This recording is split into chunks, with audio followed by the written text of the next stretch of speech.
Then to get this end through the grommet here, I will get a piece of tape. Now just use the tape on the end here.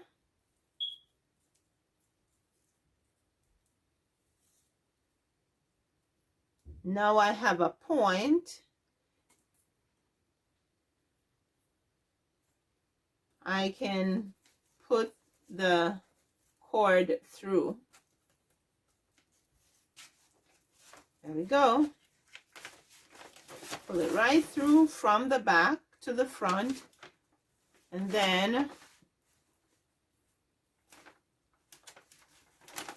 push it back through the other side here. Take the tape off, and then we'll go ahead and tie the cord on the inside.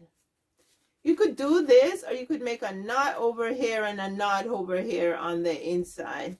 I prefer to tie it together on the inside, and then just pull this out, and there is your one handle.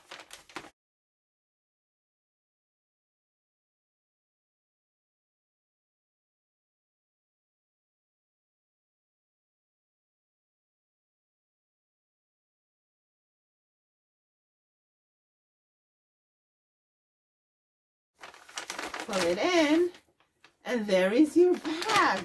That's your gift bag, a basic brown paper bag